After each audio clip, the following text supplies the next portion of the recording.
Kalau ada orang beriman berbuat maksiat saat di dunia, kok bisa masuk surga saat di akhirat? Sementara ada orang tidak beriman, amal baiknya kelihatan banyak di dunia. Bantu orang, gak pernah mabuk, gak pernah bunuh orang, gak pernah macam-macam, suka bantu, suka nyumbang, suka macam-macam. Tapi dia gak beriman, kok bisa masuk neraka? Di mana keadilan Allah? Halo? Pernah dengar pertanyaan ini? Itu pertanyaan itu, kalau muncul sekarang, itu sebetulnya pertanyaan yang telat. 15 abad yang lalu sudah ada pertanyaan serupa. Nah, siapa yang bertanya itu? Sayyidah Aisyah Ummul Mukminin radhiyallahu taala anha bertanya kepada Nabi, ya Rasulullah, itu si fulan belum beriman, tapi amal baiknya kelihatan banyak banget, suka bantu, suka nyumbang, suka ini, suka itu. Nanti di akhirat masuk surga enggak? Anda tahu, begitu pertanyaan itu muncul, yang turun langsung surah dengan namanya Al-Furqan. Ayat yang ke-23. Tuh. Ya, kalau Anda nggak belajar nih isi-isi di Quran, kadang-kadang tuh logika semacam ini kalau iman kita lemah itu bisa langsung jatuh seketika. Dan ketika jatuh pada titik nol itu mudah diarahkan kemanapun. Nggak usah takut. Kalau Anda disebut oleh sementara orang kamu nggak kaya, nggak apa-apa, cukup hidup. Toh orang kaya juga kalau meninggal nggak akan dibawa kekayaannya. Silahkan cek, gelarnya sama, tinggalnya sama dalam tanah. Nggak percaya silahkan, dia meninggal, antum meninggal, sama aja.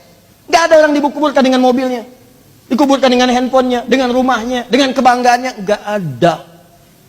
Kenapa? Karena yang dibawa ketika dia pulang ke tempat lain bukan bekal dunianya. Ini habis, tinggal.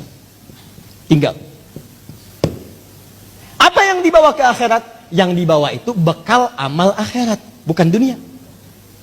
Jadi tidak adil kalau ada orang ke akhirat bawa bekal dunia, itu gak adil. Yang adil itu siapkan bekal akhirat. Begitu kamu ingin ke sana, bawa bekal itu. Jelas?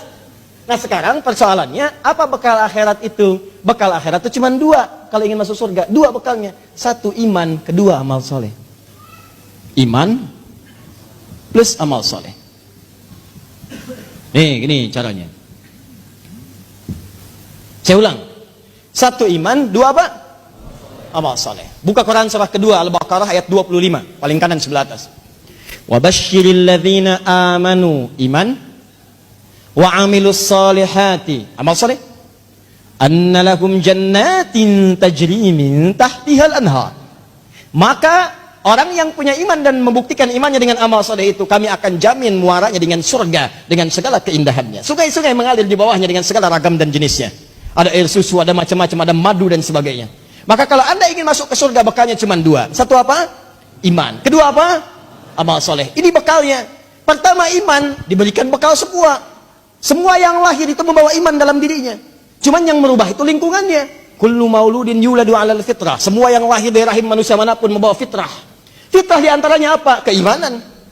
Dari mana taunya? Buka Quran surah 30 ayat 30. Fa'aqim wajhaka lid-dini hanifa. Hadapkan dirimu kepada din yang sesungguhnya, yang lurus, yang benar. Apa itu din? Islam. Tahu dari mana? Quran surah ketiga ayat 19. Inna dina indallahil Islam. Teruskan ayat yang tadi. Fa'akim wajhaka lid-dini hanifa. Din Islam. Fitratallahi allati fataran nasa 'alaiha. Itulah fitrah yang Allah berikan pada setiap manusia. Dia orang itu semua lahir ada fitrah. Fitrahnya itu beriman.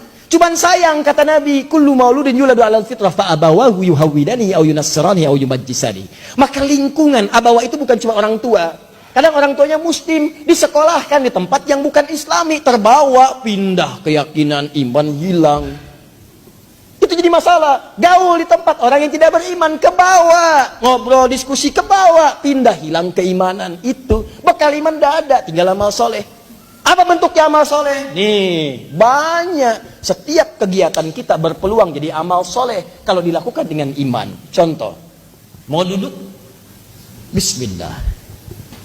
Begitu saya duduk, itu kalimat bismillah ya, itu yang menjadikan duduk saya mendapatkan pahala. Itu yang disebut dengan amal saleh. Nah yang jadi persoalan, yang tadi itu yang pengen ke surga, dia berhasil dengan aspek yang lain, buat baik. Cuman dia nggak punya iman. Iman itu yang menjadikan amal jadi soleh. Kalau nggak ada iman, amalnya tidak disebut soleh. Amal aja. Amal itu dibagi tiga. Satu amal soleh, dua amal salah, ketiga amal aja.